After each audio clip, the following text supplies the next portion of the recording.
Hello everyone, and welcome back to Ravade Reads, the series where I talk about comics, what happens in them, who made them, what I like and don't like, and whether or not I think you should read it. It's kind of like a mix between a reaction video, a podcast, maybe even a tiny bit of ASMR, meant to give you the gist of a comic while leaving enough for you to discover on your own. Today I will continue to read through the Walking Dead comic series with Volume 2, Miles Behind Us, featuring art by Charlie Adlard going forward with the series. If you haven't already, go check out the previous video where I read through Volume 1. And just as a warning, this is a very violent, gruesome series, so you've been warned. I mean, it's zombies, so obviously. Let's follow up with the aftermath of Volume 1 in Issue 7. The story begins with a flashback to the start of the apocalypse while Rick was in a coma, showing Lori and Shane having an affair during the initial chaos. We then cut to the present, where Shane has been buried after trying to kill Rick, and Lori spits on his grave. With Shane no longer calling the shots, the group consider Rick their new leader, and they finally hit the road in search of better shelter, especially with the winter snow setting in. At night, Rick and friends start moving cars stuck in the snow away from the RV, when they are surprised to see other survivors, Tyrese, his daughter Julie, and her boyfriend Chris. Rick invites them to stay the night with them, but Lori is mad that Rick would invite strangers to stay with them given the risks involved. The morning after, Rick and Tyrese talk about their apocalypse experiences so far, mainly about how the world seems to be changing all of them, maybe for the worse. The group gathers around a campfire at night, and we can see a romance brewing between Carol and Tyrese. But more importantly, Lori reveals to Rick that she's pregnant. Not a bad issue. I think the art will take some getting used to probably, but this did bring up some interesting points on how the apocalypse is changing the survivors. I did find it odd that Rick was so trusting given everything that's happened, but it's not a big deal. Well, let's follow up with Lori's pregnancy in Issue 8. Lori and Rick announce the pregnancy to the group, who share some concerns about having a baby with no doctors or hospitals around. As the rest of the group climbs into the RV, Dale points out that the baby could be Shane's, to which Rick snaps at him. This is a cool moment given the last issue since Rick has been displaying all this optimism, but we can see how he really feels here, knowing the baby most likely isn't his and that Lori could die from this. Dale hugs Rick, telling him that everything will work out, and the two go back to the rest of the group. The group travels through the snow with the RV, coming across destroyed homes left and right.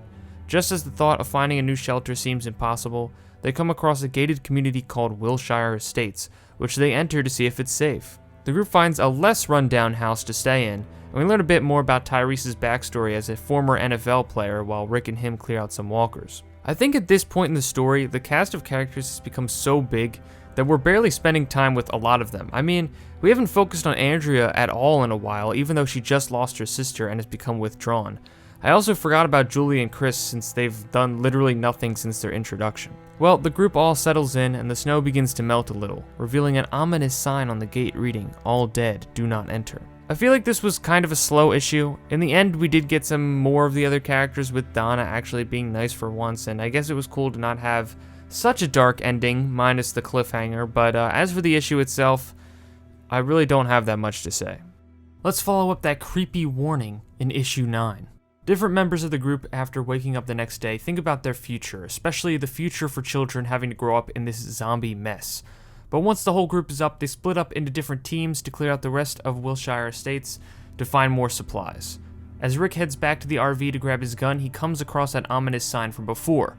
Realizing this place is actually packed with walkers, he heads back to warn the group, but it's too late. Donna is attacked and torn apart. Rick warns them not to fire their guns as that will attract more walkers, but Alan, who's Donna's husband, tries to save her by shooting at them. The safe haven they thought they found was actually a death trap, but the rest of the group managed to escape the horde of walkers while they attempt to process the loss of Donna. Out on the road once again, the group finds themselves without supplies. Rick and Tyrese go hunting for food and bring Carl along too, but then Carl gets shot. Turns out another survivor was hunting too, and accidentally shot him, but Rick snaps and points a gun in his face, threatening to kill him. Okay, now a bunch of action is happening. I'm not someone who thinks that a comic is good just because there's action, but it feels like the story is actually moving a little bit more now. A major character death, zombie escapes, and a big cliffhanger leave a lot of suspense for the next issue. Will Carl survive in Issue 10? Yes, but that's not really much of a spoiler. Otis, the guy who shot Carl, tells Rick that he's staying on a farm nearby and the person who owns it can help his son.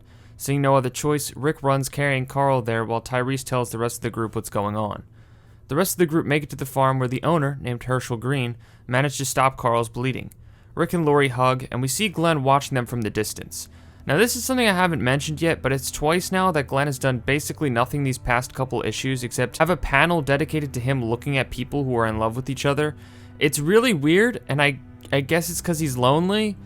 It's just creepy. Herschel introduces his massive family of characters that I will definitely not remember except Maggie because she's important later on.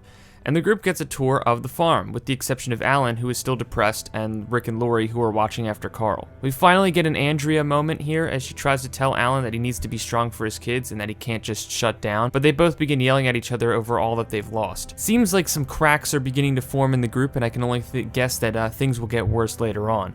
But meanwhile, Carl finally wakes up. Rick's group and Herschel's group have dinner together. Meanwhile, Glenn and Maggie talk about how lonely they are and offer to have sex with each other. Tyrese then tells Julie and Chris not to get pregnant. Not sure what's up with all the sex stuff recently, but I guess these might be realistic things going on during a zombie apocalypse.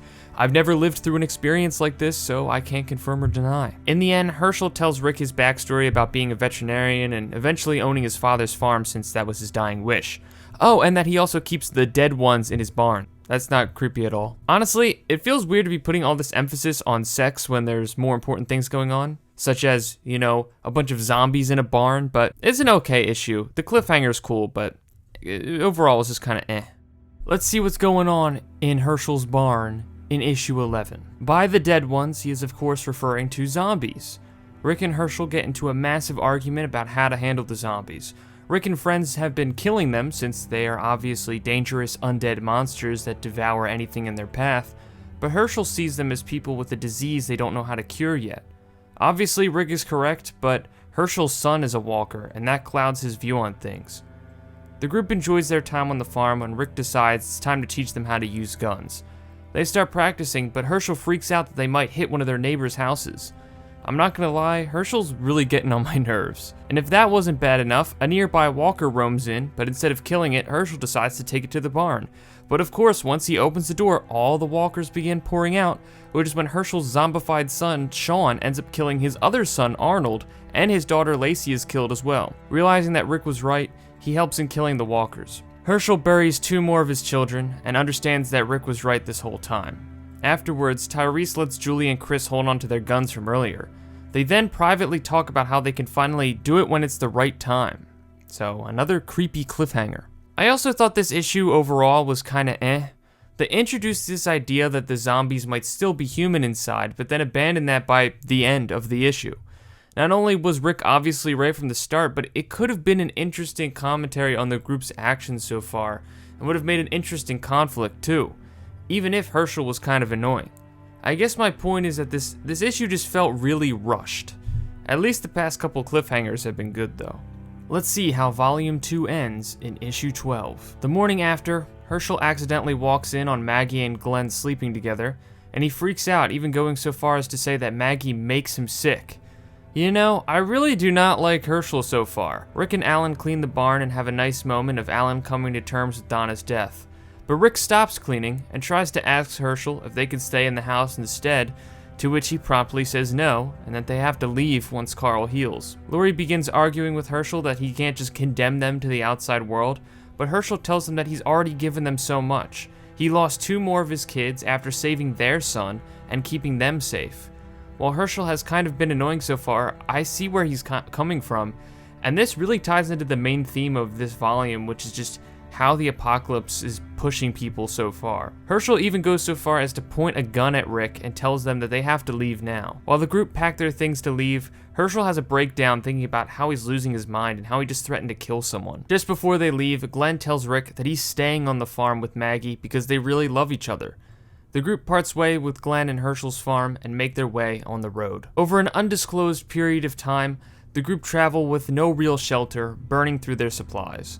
Just as their hope runs out, they stumble across a massive, gated prison. Despite the walkers inside, Rick makes it his mission to turn that place into their new home. You know, as much as I don't like Herschel so far, it does make sense that he would kick them out. It's an interesting dilemma because on one hand, He doesn't have enough supplies to help them, but sending them away is basically sentencing them to death too. Like, it's a difficult decision on both sides, but let's just say that Herschel's story is not over yet. And that's it for Volume 2, Miles Behind Us. I'll get right to the point. It's good, but it's not as good as the first. First of all, I wasn't a huge fan of the art this time around. Something about it just felt less refined than Volume 1. But we're also introduced to many new characters, locations, and ideas, but it all just feels really rushed. Some characters are given nothing at all to do in this volume, locations are discovered and utilized for only like an issue or two, and most ideas never get time to really be fully developed. It's not bad, it's just not as good as the first. Anyway, I'll see you guys next time when I read Volume 3, Safety Behind Bars. But until then, leave a like, subscribe for more videos, turn on notifications to know when I post, and let me know what you thought about these issues of The Walking Dead. But that's going to do it. Thank you all for watching. Goodbye.